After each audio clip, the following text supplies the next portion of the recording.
الحمد لله الذي شرفنا على سائر الأمم برسالة من اختصه من بين الأنام بجوامع الكلم وجواهر الحكم صلى الله تعالى عليه وعلى آله وأصحابه وبارك وسلم تسليما كثيرا كثيرا. أما بعد فأعوذ بالله من الشيطان الرجيم. بسم الله الرحمن الرحيم. وقال ربكم ادعوني أستجب لكم إن الذين يستكبرون عن عبادتي سيدخلون جهنم داخرين. وقال الله تعالى في مقام آخر: وَإِذَا سَأَلَكَ عِبَادِي عَنِّي فَإِنِّي قَرِيبٌ أُجِيبُ دَعْوَةَ الدَّاعِ إِذَا دَعَانِ فَلْيَسْتَجِيبُوا لِي وَلْيُؤْمِنُوا بِي لَعَلَّهُمْ يَرْشُدُونَ. قال النبي صلى الله تعالى عليه وسلم: الدعاء مخ العبادة، أو كما قال عليه الصلاة والسلام. صدق الله مولانا العظيم وصدق رسوله النبي الكريم، ونحن على ذلك لمن الشاهدين والشاكرين، والحمد لله رب العالمين. درشی پڑھ. اللهم صل على محمد وعلى آل محمد كما صليت على إبراهيم وعلى آل إبراهيم إنك حميد مجيد. اللهم بارك على محمد وعلى آل محمد كما باركت على إبراهيم وعلى آل إبراهيم إنك حميد مجيد. میرے محترم دوستو، بزرگوں، عزیزو، انسان اپنی زندگی میں اپنے خالق حقیقی اللہ رب العزت کا ہر وقت محتاج ہے، بلکہ یوں ہی جب انسان کی ماں کے پیٹ میں نشو و نما شروع ہوتی ہے، اسی وقت یہ محتاج بن جاتا ہے، اور جب دنیا میں آنکھ کھولتا ہے اس کے ساتھ بہت ساری ضروریات لاحق ہو جاتی ہیں۔ ایک انسان دوسرے انسان کا بھی محتاج بن جاتا ہے، دوسرے سے سامنے بھی اپنی ضرورتوں کا اظہار کرتا ہے، لیکن انسانوں کے ساتھ جو ضروریات کا اظہار ہے یا انسانوں کو اپنی ضرورت کا بتاتا ہے، اس کی ایک حد ہے۔ ایک حد تک ایک انسان دوسرے انسان کی مدد کر سکتا ہے، ضرورت پوری کر سکتا ہے، تعاون کر سکتا ہے، لیکن کتنے مواقع ایسے آتے ہیں کہ انسان اس حد تک چلا جاتا ہے کہ اسے ہر طرف سے دروازہ بند نظر آتا ہے۔ انسان اپنے ہاتھ کھڑے کر دیتے ہیں کہ ہم آپ کی مدد نہیں کر سکتے۔ اس وقت اگر انسان کی کوئی مدد کرتا ہے، ضرورت کو پورا کرتا ہے، تو وہ اللہ کی ذات ہے۔ انسان چونکہ کمزور ہے، اس لیے جب بھی اسے کسی کام کی ضرورت پڑتی ہے تو سب سے پہلے نظر اس کی انسانوں کی طرف اٹھتی ہے۔ یہ دیکھتا ہے کہ یہ مجھے جو مشکل پیش آئی ہے، مجھے جو ضرورت پیش آئی ہے، میرے لیے کوئی مشکل مرحلہ آ گیا ہے، اس کو میں کس انسان کے ذریعے پورا کر سکتا ہوں، حل کروا سکتا ہوں۔ یہ کمزوری ہے ایمان کی کہ اس کی پہلی نظر انسانوں پر جاتی ہے، جبکہ انبیاء کی پہلی نظر اللہ پر جاتی تھی۔ وہ سب سے پہلے اللہ کے دروازے پر آتے تھے، وہاں آ کر اللہ کے سامنے اپنی ضرورت کا اظہار کرتے تھے۔ تو انسان کی سب سے پہلی نظر خالق حقیقی کی طرف جانی چاہیے، اس کے بعد اسباب کی طرف متوجہ ہونا چاہیے، مخلوق کی طرف رجوع کرنا چاہیے، کیونکہ اللہ کی مدد کے بغیر مخلوق بھی کچھ نہیں کر سکتے۔ راستے اللہ تعالیٰ کھولتے ہیں، انسان تو ذریعہ بنتا ہے۔ ڈاکٹر کے پاس ہم جاتے ہیں، دوائی لیتے ہیں، ڈاکٹر شفا دیتا ہے۔ شفا اللہ کے ہاتھ میں ہے۔ کتنے انسان ایسے ہیں سر توڑ کوشش کر رہے ہیں، بیماری دور نہیں ہو رہی، پاکستان چھوڑ کر لندن پہنچ چکے ہیں علاج کے لیے، لیکن شفا نہیں مل رہی۔ شفا کے خزانے اللہ کے پاس ہیں۔ موسیٰ علیہ السلام کے پیٹ میں درد ہوا تو اللہ کی بارگاہ میں عرض کی، تو اللہ تعالیٰ نے فرمایا فلاں درخت ہے، اس کے پتے کھاؤ۔ موسیٰ علیہ السلام نے کھا لیے، پیٹ کا درد ختم ہو گیا۔ کچھ عرصے کے بعد پھر دوبارہ یہی تکلیف ہوئی تو جا کر پتے کھا لیے، درد نہیں گیا۔ بارگاہ الہی میں عرض کی، یا باری تعالیٰ درد نہیں ختم ہوا، پہلے تو پتے کھائے تھے، درد ختم ہو گیا، اب کھائے ہیں تو درد نہیں جا رہا۔ تو اللہ تعالیٰ نے وحی نازل فرمائی، موسیٰ پہلے پتے میرے حکم سے کھائے تھے، اب تو نے اپنی مرضی سے کھائے، تو نے سمجھا کہ پتوں میں شفا ہے، پتے درد دور کرتے ہیں؟ نہیں، درد دور کرنے والی ذات اللہ کی ہے، شفا دینے والی ذات اللہ کی ہے۔ تو میں عرض کر رہا تھا کہ انسان اپنی ضروریات انسانوں سے پوری کروانے میں ایک حد تک ان کا محتاج ہے، لیکن بعض مرتبہ ایسے مواقع آتے ہیں، ایسا موقع آتا ہے کہ انسان وہاں اس کی کوئی مدد نہیں کر سکتا، اسے اپنی جھولی اپنے خالق حقیقی کے سامنے پھیلانی پڑتی ہے۔ اور جب یہ اللہ کے سامنے پیش ہوتا ہے، اللہ کے سامنے ہاتھ اٹھاتا ہے، اس کو کہتے ہیں کہ یہ اللہ سے دعا کر رہا ہے، اللہ سے مانگ رہا ہے۔ اللہ اپنے مانگنے والے بندوں سے بڑے خوش ہوتے ہیں، بڑے راضی ہوتے ہیں، بخشش اور مغفرت کے اعلان کرتے ہیں کہ میرا بندہ مجھ سے مانگے۔ اللہ پاک اپنے بندے کی مانگنے کی انتظار میں ہوتے ہیں۔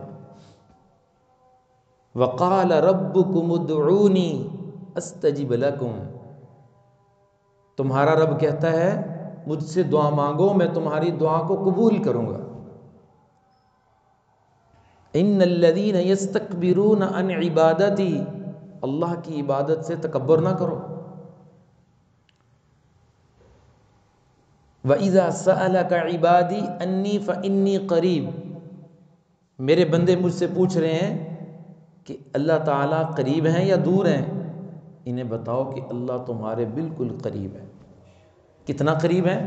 وَنَحْنُ أَقْرَبُ إِلَيْهِ مِنْ حَبْلِ الْوَرِيدِ، تمہاری شہرگ سے بھی زیادہ قریب ہے، اتنا تمہارے قریب ہے۔ أُجِيبُ دَعْوَةَ الدَّاعِ إِذَا دَعَانِ، جب تم اللہ کو پکارتے ہو، اللہ کو بلاتے ہو، یا اللہ کہتے ہو، اللہ تمہاری پکار کو سنتا ہے۔ فَلْيَسْتَجِيبُوا لِي، تمہاری دعا کو قبول کرتا ہے۔ اپنے بندوں پر بے حد مہربان ہے، بے حد رحیم ہے، اس کی رحمت کی کوئی حد نہیں، اس کے کرم کی کوئی حد نہیں، اس کی رحمت کی کوئی حد نہیں۔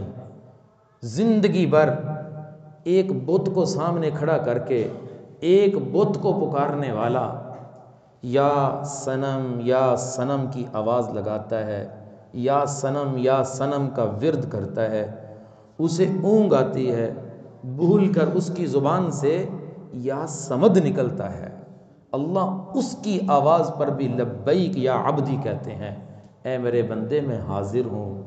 فرشتے لرز جاتے ہیں، یا باری تعالیٰ اس نے تو بھول کر کہا ہے، غفلت میں کہا ہے۔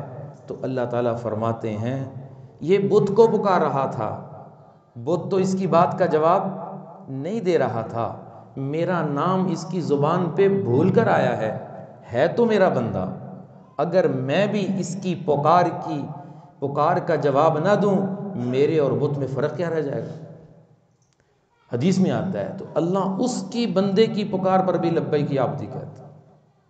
تو جو ایمان والا ہے، کلمے والا ہے، توحید والا ہے، مسلمان ہے، اس کی دعا اللہ کیسے نہیں قبول فرمائیں گے؟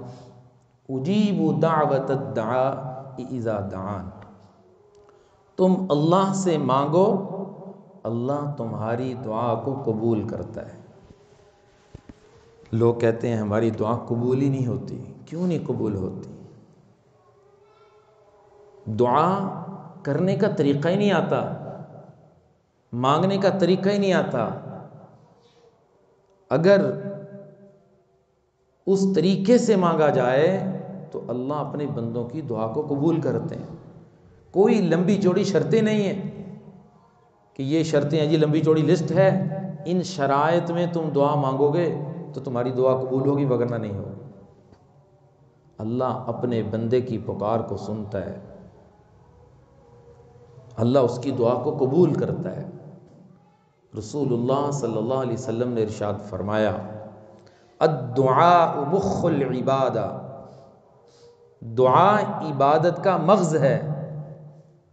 کتنے لوگ عبادت کر لیتے ہیں، دعا توجہ سے مانگتے ہی نہیں۔ موسیٰ علیہ السلام کا گزر ہوا ایک چرواہے کے پاس، بکریاں چرا رہا تھا اور دعا بھی مانگ رہا تھا۔ موسیٰ علیہ السلام کو علم ہو گیا کہ اس کی دعا قبول نہیں ہو رہی۔ موسیٰ علیہ السلام نے اللہ کی بارگاہ میں عرض کی کہ اس کی دعا کیوں نہیں قبول ہو رہی، یہ دعا مانگ رہا ہے۔ تو اللہ تعالیٰ نے وحی نازل کر کے فرمایا دعا موسیٰ یہ مجھ سے مانگ رہا ہے، لیکن اس کا دل بکریوں میں موجود ہے، دل بکریوں کے پاس ہے، اور دعا میرے سامنے مانگ رہا ہے۔ میں یہ کہتا ہوں آپ جب کسی مجلس میں بیٹھتے ہیں، گفتگو کرتے ہیں، جس سے آپ مخاطب ہیں وہ آپ کی طرف دیکھے ہی نہ، وہ توجہ ہی نہ کرے، تمہیں اچھا لگے گا؟ آپ حیران ہو کہ میں اس سے مخاطب ہوں، میں اس سے بات کر رہا ہوں، اس کے سامنے میری بات کی وقت ہی کوئی نہیں، یہ ادھر دیکھ رہا ہے۔ آپ کا بیٹا ہو، آپ کی بیوی ہو، گھر والے ہوں، آپ کو یقیناً ناراضگی ہوگی کہ میری بات کی اہمیت ہی کوئی نہیں، توجہ ہی کوئی نہیں۔ وہ رب کائنات ہے، وہ خالق حقیقی ہے۔ آپ نے جب ہاتھ اٹھائے ہیں تو وہ متوجہ ہو گئے ہیں، اس کی رحمت متوجہ ہو گئی، میرا بندہ مجھ سے کچھ مانگنے لگا ہے۔ ہاتھ اٹھائے، توجہ کسی اور طرف، نگاہ کسی اور طرف، دل کسی اور طرف، دماغ کسی اور طرف، اور دعا اللہ سے مانگ رہا ہے۔ دل دکان میں اٹکا ہوا ہے، دل دنیا میں اٹکا ہوا ہے، توجہ ہی نہیں ہے، تو دعا کیسے قبول ہوگی؟ کیسے اللہ سنے گا؟ سنانا ہی نہیں آتا، اور جن کو سنانا آتا ہے اللہ سنتا ہے۔ ہر بندے کی پکار پہ اللہ جواب دیتے ہیں، سنتے ہیں۔ اب یہ بھی سمجھ لیجئے کہ دعا کی قبولیت کے کتنے طریقے ہیں، کہ دعا اللہ ضرور قبول کرتا ہے۔ میں آخر میں بتاؤں گا، صرف دو لوگ ہیں جن کی دعا رد کر دی جاتی ہے. کوئی لمبی چوڑی بات نہیں ہے، انسان اہتمام کر لے. اللہ اکبر.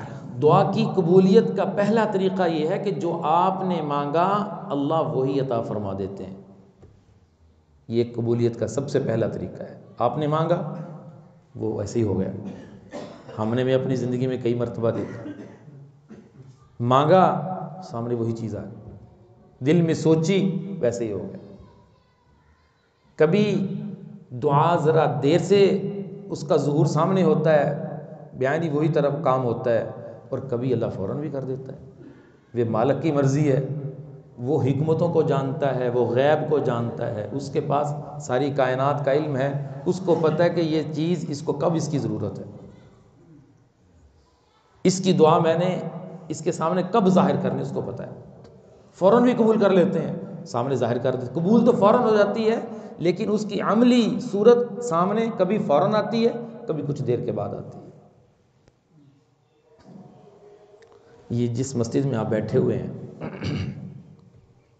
یہ مسجد کی جگہ جب ہمیں ان بزرگوں نے دی، دنیا سے چلے گئے، اللہ پاک ان کی قبر کو نور سے بھر دے اور ان کی قبر پہ کروڑوں رحمتیں نازل فرمائے. اللہ پاک نے ان سے بڑا کام لیا، کتنا بڑا صدقہ جاریہ بنا گیا. تو انہوں نے سب سے پہلے ہمیں اس مسجد کے لیے 10 مرلے دیے تھے. اب 10 مرلوں میں جب ہم نے نقشہ بنایا تو نقشے والے نے کہا کہ آپ کے جو باہر برآمدہ ہے یہ نہیں بن سکتا. 10 مرلے تو بہت تھوڑے ہوتے ہیں، اس میں 2-3 واش روم بنیں گے اور برآمدہ بھی نہیں بنے گا. آپ ان سے دوبارہ بات کریں.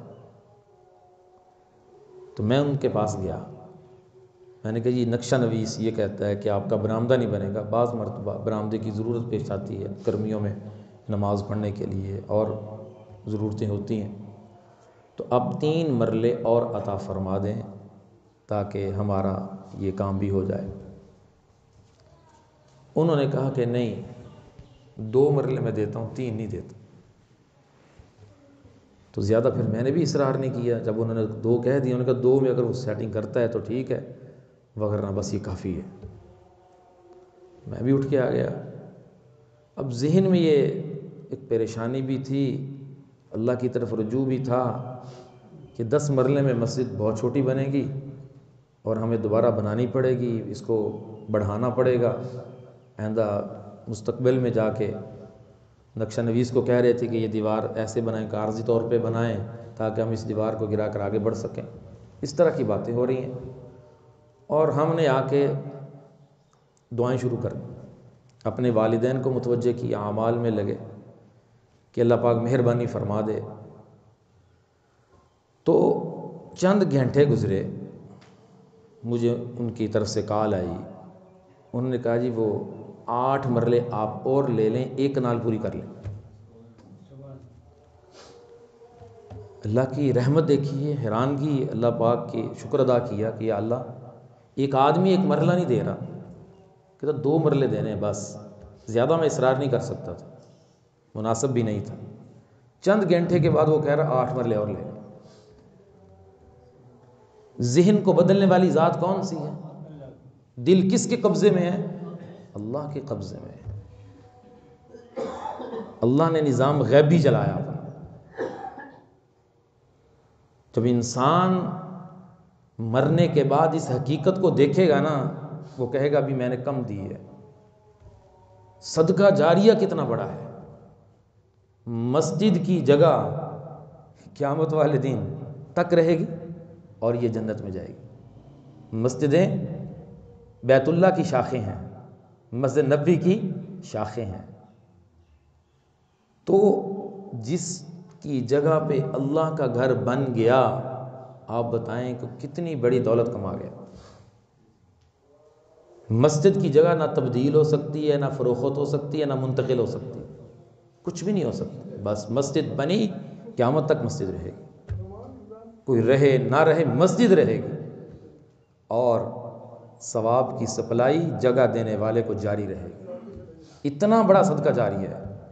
جتنا قرآن پڑھا جا رہا ہے، جتنی نمازیں پڑھی جا رہی ہیں، جتنے حفاظ کرام یہاں سے قرآن حفظ کر رہے ہیں، جتنے علماء یہاں سے پیدا ہوں گے، جتنا درود شریف پڑھا جائے گا ثواب جاری رہے گا، اتنا بڑا ثواب۔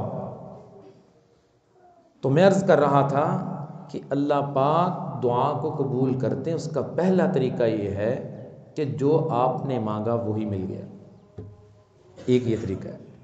دوسرا طریقہ یہ ہے کہ آپ جو مانگ رہے تھے وہ نہیں ملا، وہ کیوں نہیں ملا وہ اللہ کو پتا تھا، اس کے متبادل اللہ نے کوئی اور چیز عطا فرما دی۔ ایسے بھی ہوتا ہے، ہم نے بھی دیکھا، مانگ کچھ رہے تھے مل کچھ گیا، سمجھ گئے وہ ہمارے مناسب نہیں تھا، اللہ جانتا ہے، اللہ نے یہ دے دیا۔ یہ بھی دوسرا طریقہ بات دعا کی قبولیت کا۔ اور تیسرا طریقہ یہ ہے جو آپ مانگ رہے تھے وہ نہیں ملا، بلکہ آپ پر کوئی مصیبت آنی تھی، اللہ نے اس دعا کی برکت سے وہ ٹال دی کہ میرے بندے نے مجھ سے مانگا تو ہے، جو مانگ رہا ہے یہ مناسب نہیں ہے، اس سے زیادہ ضروری یہ ہے کہ اس کی مصیبت کو ٹال دیا جائے۔ اس دعا کی برکت سے اللہ اس مصیبت کو ٹال دیتے ہیں، اس پریشانی سے بچا لیتے ہیں۔ یہ نہ سمجھے کہ دعائیں ہماری ہوا کی نظر ہو رہی ہیں، ہوا کی نظر نہیں ہو رہی۔ اللہ اگر ایک بت کے پکارنے والے کی پکار پر لبیک کہہ سکتا ہے تو ایمان والے کی پکار پر نہیں کہہ سکتا؟ ضرور کہتے ہیں، میرا آپ کا یقین ہونا چاہیے۔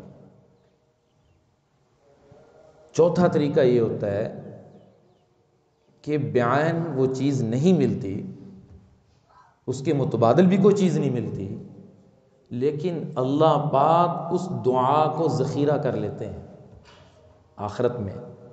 حدیث میں آتا ہے، بات ہے یقین کی، لوگوں کو یقین نہیں آتا باتوں پہ، جبکہ باتیں رسول اللہ صلی اللہ علیہ وسلم کی ہیں۔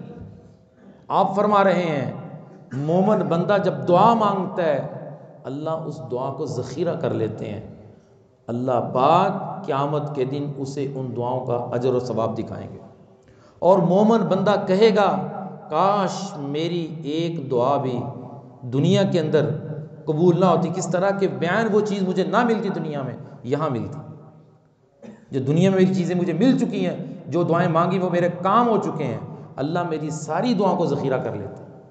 جب اسے انعام دکھایا جائے گا کہ دنیا میں تو تیرے یہ کام نہیں ہوئے تھے، یہ دیکھو ہم نے ذخیرہ کیا ہوا ہے، ہوا کی نظر نہیں ہو رہا، اللہ پاک کے ہاں دعا ذخیرہ ہو رہی ہے۔ لیکن مانگو، میرا اللہ کہتا ہے جو مجھ سے نہیں مانگتا اللہ اس سے ناراض ہوتا ہے۔ رسول اللہ صلی اللہ علیہ وسلم نے فرمایا کہ اللہ پاک سے جو نہیں مانگتے اللہ ان سے ناراض ہوتے ہیں، اللہ اپنے سے مانگنے والوں سے خوش اور راضی ہوتے ہیں۔ اور اللہ پاک صرف دو لوگوں کی دعا کو قبول نہیں کرتا، ایک غافل کی دعا قبول نہیں ہوتی، حدیث میں آتا ہے جو غفلت سے دعا مانگی جائے توجہ ہی کوئی نہیں، جب دل دماغ پوری طرح توجہ سے اللہ سے مانگا جائے اللہ اس کی دعا کو قبول کرتا ہے۔ غافل کی دعا نہیں قبول ہوتی۔ اپنی دعاؤں میں طاقت پیدا کریں۔ صحابہ کی دعاؤں میں کیسے طاقت تھی، اللہ والوں کی دعاؤں میں طاقت کیسے تھی؟ اللہ کے نبی نے فرمایا جب مظلوم دعا کرتا ہے وہ مظلوم کی دعا ساتوں آسمانوں کو کاٹتی ہوئی اللہ کے عرش تک جاتی۔ اس لیے ظالم نہ بننا، وگرنہ تباہی ہے دنیا میں بھی آخرت میں بھی۔ مظلوم بن کے چلے جانا کامیابی ہے۔ ظالم یزید تھا، مظلوم حسین تھا۔ ظالم کے ساتھ کھڑا ہونا چاہتے ہو یا مظلوم کے ساتھ کھڑا ہونا چاہتے ہو؟ یزید کے ساتھ چاہتے ہو یا حسین کا ساتھ چاہتے ہو؟ حسین کا ساتھ چاہتے ہو تو مظلوم بن جانا، ظالم نہ بننا۔ کسی کا حق دبانا ظلم ہے، بہن کی وراثت پہ قبضہ کرنا ظلم ہے، ساری جائیداد بیٹوں کے نام کروا دینا ظلم ہے، کسی کے پلاٹ پہ قبضہ کرنا ظلم ہے۔ یہ ساری چیزیں ظلم کے اندر آتی ہیں۔ اس لیے ظالم نہ بننا، مظلوم بننا۔ اور فرمایا جب باپ اپنی اولاد کے لیے دعا کرتا ہے اللہ اس دعا کو بھی عرش پہ قبول کرتا ہے۔ اپنے والدین سے دعائیں کرواؤ، سب سے بڑے عبادت کروانے والی شخصیت گھر میں موجود ہے، اپنے باپ سے دعا کرواؤ، کسی کام کے لیے جاؤ باپ سے کہو دعا کرو، مشکل پیش آئے باپ سے کہو، اس کے پاؤں پکڑو، ماں کے پاؤں پکڑو، جس کی قدموں کے نیچے اللہ نے جنت رکھی ہے۔ جنت کا دروازہ گھر میں موجود ہے، جنت قدموں میں گھر میں موجود ہے۔ لیکن یہ قیامت کی نشانی ہے کہ دوستوں کو قریب کیا جا رہا ہے، والدین کو دور کیا جا رہا ہے، دوستوں کے ساتھ گپ شپ، اور باپ اور ماں سارا دن بیٹے کی راہ تکتے ہیں کہ کب ہمارے پاس آ کر بیٹھے چند باتیں کرے۔ یہ کہتا میرے پاس ٹائم نہیں۔ اور جب گھر میں ماں باپ کے پاس بیٹھتا ہے تب بھی اس کے پاس موبائل ہوتا ہے، اور موبائل سے فرصت ہی نہیں ہوتی کہ باپ کی بات کا جواب دے یا ماں کی بات کا جواب دے۔ ماں باپ کے پاس بیٹھو، پوری کوشش کرو، ہم بڑے کمزور ہو چکے ہیں، موبائل کو آف کر دو، کسی دوسرے کمرے میں رکھ دو، 1 گھنٹہ ان کے پاس بیٹھو، ان کی باتیں غور سے سنو، توجہ سے سنو، ان کی خدمت کرو، پھر جو وہ دعا کریں گے وہ اللہ کی عرش تک جائے گی۔ بچوں کی زندگی بنا دیتی ہے ماں باپ کی دعائیں۔ آج بھی وہ لوگ موجود ہیں جن کو اللہ نے دنیا آخرت کی عزتیں، فراوانیاں، رزق عطا فرمایا، وہ زبان حال سے کہتے ہیں یہ ہماری ماں باپ کی دعا کا نتیجہ ہے، ہماری ماں نے جو دعائیں کی دنیا سے چلی گئی، آج اللہ نے ہمیں بھاگ لگا دی ہے، ہمارے باپ کی دعائیں ہمارے ساتھ ہیں۔ یہ لو کرواؤ۔ اور تیسری، اللہ کے نبی نے فرمایا مسافر جب سفر میں جاتا ہے اللہ اس کی دعا کو بھی قبول فرماتا ہے، اس لیے وہ مشکل میں ہوتا ہے، سفر میں مشکلات آتی ہیں تو اللہ اپنے اس مومن بندے کی دعا کو قبول کرتے ہیں جب سفر کے دوران وہ دعا مانگتا ہے۔ تو غافل کی دعا اللہ قبول نہیں کرتے۔ اور دوسرا، انسان جو حرام کھاتا ہے، حرام کھاتا ہے، حرام کھانے والے کی دعا زمین اور آسمان کے درمیان لٹکی رہ جاتی ہے۔ کھانا حرام کا ہے، پینا حرام کا ہے، پہننا حرام کا ہے، اس کی دعا کیسے قبول ہوگی؟ نبی علیہ الصلوۃ والسلام ارشاد فرماتے ہیں ایک شخص بڑے اونچے لمبے ہاتھ اٹھا کر اللہ کی بارگاہ میں دعا مانگتا، بڑی آہوزاری کرتا ہے، بڑا گڑ گڑاتا ہے، لیکن اس کی دعا آسمان کے اوپر ہی نہیں جاتی۔ اس لیے اللہ کے نبی نے فرمایا اس کا کھانا حرام کا، اس کا پینا حرام کا، اس کا پہننا حرام کا، اس کا گوشت پوست حرام سے پلا ہوا ہے، اس کی دعا کیسے قبول ہوگی؟ جھوٹ بول کے سودا بیچنے والا تاجر، فراڈ کر کے بیچنے والا تاجر یہ نفع حرام کا کماتا ہے۔ رشوت لینے والا ملازم حرام کماتا ہے، جھوٹ بول کے چیز بیچتا ہے حرام کماتا ہے، ظلم کر کے کسی سے چیز لیتا ہے حرام کماتا ہے، ناپ تول میں کمی کرتا ہے حرام کرتا ہے، ملاوٹ کرتا ہے حرام کماتا ہے، خود بھی حرام کھاتا ہے، اپنے والدین کو کھلاتا ہے، اپنی بیوی بچوں کو کھلاتا ہے۔ جو اپنے بچوں کو حرام کھلائے پھر وہ امیدوار رہے کہ میری اولاد میری فرما بردار رہے، ناممکن ہے۔ ساری زندگی حرام کھلا کے فرما برداری کا نہ سوچے، اس کے نتیجے اس کے سامنے آئیں گے۔ تو اللہ ان دو لوگوں کی دعا کو قبول نہیں کرتے۔ لوگ کہتے ہیں ہماری دعا قبول نہیں ہوتی، ہوتی ہے، ہمیں قربانی نہیں آتی، مانگنا نہیں آتا۔ جب بھی دعا مانگو سب سے پہلے اپنے دل و دماغ کو اللہ کی طرف متوجہ کر لو۔ 1 منٹ کے لیے مانگ لو، 2 منٹ کے لیے مانگ لو، وقت کی کوئی قید نہیں، لیکن ان باتوں کا اہتمام کرو، غافل بن کے نہ مانگو، حرام کھانے سے پرہیز کرو، پہننے سے پرہیز کرو، اپنی تجارت، اپنے معاملات علماء کے سامنے رکھو۔ تاجر کے لیے، ذمہ کے لیے، معاملات کرنے والوں کے لیے، غلہ منڈی میں تجارت کرنے والوں کے لیے ضروری ہے وہ اپنی تجارت علماء کے سامنے بیان کریں، مفتیان کرام کے سامنے بیان کریں کہ کہیں ہماری تجارت میں کہیں غلطی تو نہیں ہے۔ کتنے تاجر اپنی تجارت مجھ سے بیان کر چکے، ان کو کتنی غلطیاں بتا چکا ہوں جہاں پہ ان کا نفع حرام کہا رہا تھا، بظاہر نیک ہیں، بظاہر دیندار ہیں، لیکن تجارت میں غلطی کر رہے تھے، نشاندہی کر دی یہاں کہ تم غلطی کر رہے تھے۔ کوئی بتائے، کوئی سنائے تاکہ اسے اطمینان ہو جائے کہ میرے گھر میں آنے والا نفع، میرے گھر میں آنے والی کمائی حلال کی ہے۔ سنائیں گے تو پتہ چلے گا، ایکسرا کروائے گا تو بیماری کا پتہ چلے گا، ساری زندگی اپنی مرضی سے کام کرتے رہے تو پتہ کیسے چلے گا میں ٹھیک کر رہا ہوں؟ وہ تو اپنے مرضی سے کیا۔ حضرت عمر رضی اللہ تعالیٰ عنہ مدینہ کے بازار میں دکان تاجر کو نہیں بنانے دیتے تھے جب تک وہ مسجد نبوی سے تجارت کے مسائل نہیں سیکھ لیتا تھا۔ اس دکان کو بند کروا دیتے تھے، پوچھتے تھے جب کوئی نئی دکان بنتی تھی کہ تو نے تجارت کے مسائل سیکھے؟ اگر نہیں سیکھے ہوتے اس کو کہتے جاؤ پہلے مسجد نبوی میں تجارت کے مسائل سیکھ کر آؤ۔ آج مسلمان اہمیت ہی نہیں دیتا، صرف اتنی ہے اسے پتہ کہ نماز کا کوئی مسئلہ پوچھ لیں گے، ہفتے کے بعد مسجد میں حاضری دے لیں گے، بس یہ ہم نے سارے اسلام پہ عمل کر لیا۔ نہ معاملات اسلام کے مطابق، نہ تجارت اسلام کے مطابق، نہ معاشرت اسلام کے مطابق، باقی زندگی یہ اپنی مرضی سے۔ یہ بات قوم شعیب کرتی تھی جب انہیں کہتے تھے کہ ناپ تول میں کمی نہ کرو، وہ کہتے تھے قالوا یا شعیب وصلاتک تأمرک نترک ما یعبد آباؤنا او نفعل ما نشاء، تم اپنی نماز پڑھا کرو، تم اپنی عبادت کیا کرو، ہماری تجارت میں مداخلت نہ کیا کرو۔ اللہ کے عذاب کا کوڑا برسا ان پر کہ وہ ناپ تول میں کمی کرتے تھے۔ شعیب علیہ السلام کو یوں کہتے تھے۔ تو انسان اپنی تجارت بیان کرے کہ میری تجارت میں کہیں حرام تو نہیں آ رہا، تو غافل کی دعا اللہ قبول نہیں کرتا، حرام کھانے والے کی دعا اللہ قبول نہیں کرتا۔ باقی کوئی لمبی چوڑی شرطیں نہیں ہیں، اللہ اپنے بندوں کی دعا کو قبول کرتا ہے۔ قبولیت کے وہ طریقے میں نے عرض کر دیے۔ اس لیے جب بھی دعا مانگو سب سے پہلے اپنے دل دماغ کو اللہ کی طرف متوجہ کر لو، اللہ کی بارگاہ میں ہاتھ اٹھاؤ، اللہ کی حمد و ثنا بیان کرو۔ جب فقیر کسی در پہ جاتا ہے پہلے جا کر تعریفیں کرتا ہے، چودھری صاحب کی تعریفیں ہو رہی ہیں، فلاں کی تعریفیں ہو رہی ہیں، بندہ خوش ہو کر اسے پیسے دیتا ہے۔ پہلے اللہ کی تعریف کرو، اللہ کی حمد و ثنا بیان کرو، اس کے بعد کیا کرو؟ اللہ کے نبی پر صلاۃ و سلام کا تحفہ بھیجو، آپ صلی اللہ علیہ وسلم پر درود پڑھو، اس کے بعد پھر دعا مانگو۔ سب سے پہلے اپنے لیے مانگو، اس کے بعد اپنے والدین کے لیے مانگو، اس کے بعد دوسرے مسلمانوں کے لیے مانگو۔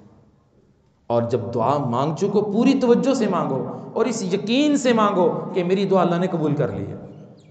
لوگ شک و شکوک و شبہات میں رہتے ہیں، حدیث میں آتے ہیں انا ظن عبدی، میں اپنے بندے کے گمان کے مطابق فیصلہ کرتا ہوں۔ گمان جب یہ لے کے اٹھا کہ پتہ نہیں قبول ہوئی کہ نہیں، وہ قبول کیسی ہوگی؟ یقین کے ساتھ مانگے اللہ نے میری دعا قبول کی ہے۔ اور آخر میں پھر رسول اللہ صلی اللہ علیہ وسلم پر صلاۃ و سلام بھیجے، درود شریف پڑھے۔ تو اس انداز میں جب ہم دعا مانگیں گے اللہ اس مومن بندے کی دعا کو اپنی بارگاہ میں قبول فرمائیں گے۔ ہمارے ہاتھ یوں اٹھے ہوتے ہیں، ہماری نظریں ادھر ادھر گھوم رہی ہوتی ہیں، ہمارا دل و دماغ ادھر ادھر پھر رہا ہوتا ہے۔ ایسا نہ کریں، آج کی مجلس میں عزم کر لیں، میں کہتا ہوں 2 منٹ مانگ لیں لیکن اس طریقے کے مطابق مانگ لیں جو رسول اللہ صلی اللہ علیہ وسلم نے بتایا، اللہ اپنے بندے کی دعا کو قبول فرمائے گا۔ اللہ تعالیٰ حقیقت اور سمجھ نصیب فرمائے۔